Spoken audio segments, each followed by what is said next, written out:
नमस्कार मित्रों, आप सभी का नंद विश्वकर्मा यूट्यूब चैनल में मैं नंद विश्वकर्मा हार्दिक स्वागत करता हूं। आज हम इस वीडियो में UP TET, REET, CTET, MP TET, CG TET, Bihar TET से संबंधित योग का चैप्टर लेकर आए हैं। इस चैप्टर में हम 20 सभी परिभाषाएं कवर करने का प्रयास करेंगे जो एग्जाम की दृष्टि से अत्यंत महत्वपूर्ण है, जो एग्जाम में पूछी जा चुकी है या पूछी जाने की सर्वाधिक चांस है। इसके बाद हम अगर यह वीडियो अत्यधिक बड़ा नहीं होगा तो कवर करेंगे कि योग से संबंधित योग के महत्व इसी वीडियो में कवर कर दें कि योग का महत्व क्या है जो विशेष तौर पर एग्जाम की दृष्टि से महत्वपूर्ण हो।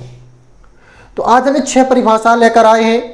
कुछ ही समय में एमपी टेट वर्ग 3 की एग्जाम है, इसलिए आप सभी इस चैप्टर को जरूर देखिएगा, अच्छे से कवर करिएगा क्योंकि यहाँ से क्वेश्चन निकलने के चांस सर्वाधिक रहेंगे।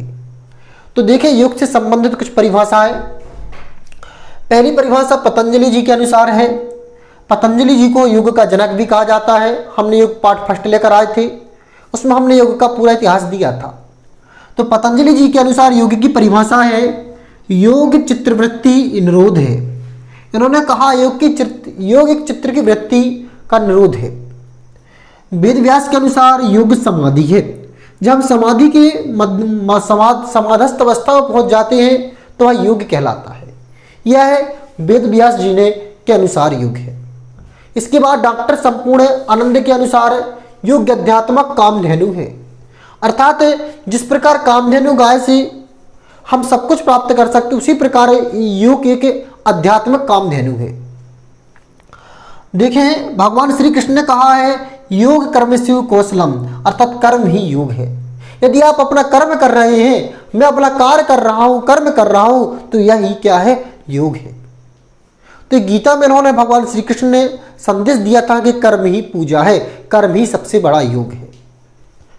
इसके बाद देखें आगम के अनुसार शिव और शक्ति के बारे में ज्ञान ही योग है।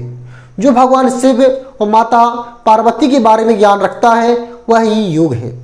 ये परिभाषा किसके अनुसार है? योग आगम के अनुसार परिभाषा है।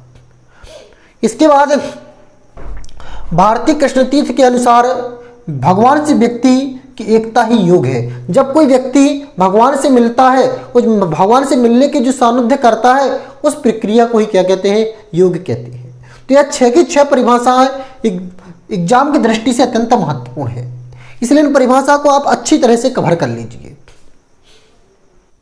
तो देखिए मेरे विद्वान साथियों, योगी के कुछ हम महत्व देखते हैं। अभी तक हमने देखी योगी की परिभाषाएं, अब हम देखते हैं योग का महत्व। हम महत्व कहें तो यही है, लाभ कहें तो यही है। तो योग का महत्व क्या है? पहला महत्व है शरीर को स्वस्थ रखता है। यदि हम योग सही तरीके से करें, प्रतिदिन करें, तो शरीर को स्वस्थ रखने का कार्य क्या करता है? योग करता है। दूसरी इसकी सबसे महत्वपूर्ण लाभ है शरीर को सौंदर्य बनाता है। हमारा जो शरीर है, हमारी आकृति है, हमारे शरीर में की स्वस्थता के साथ साथ हमें क्या बनाता है? सौंदर्य बनाता है। शरीर को सुंदर बनाता है।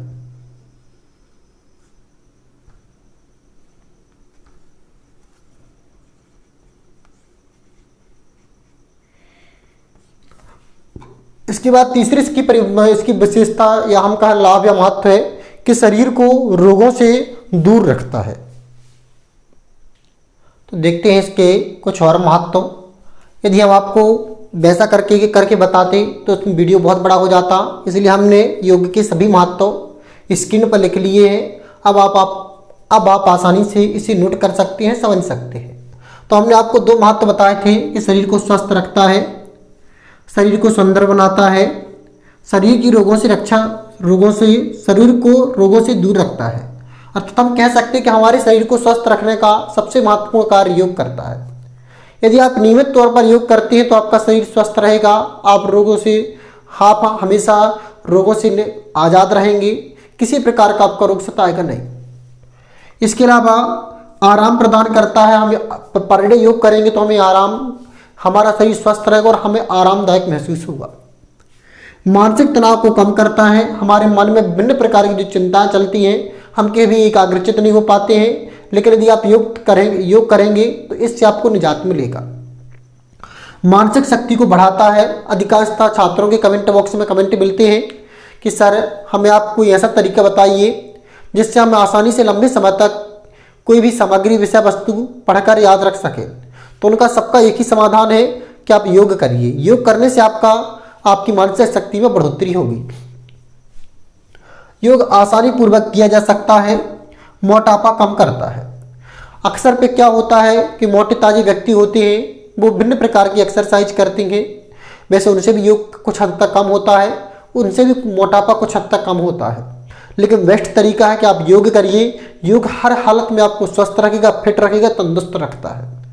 लेकिन एक विशेष तौर पर एक विनम्र अनुरोध है कि बिना उचित शिक्षक या बिना परामर्शदाता के योग न करिए।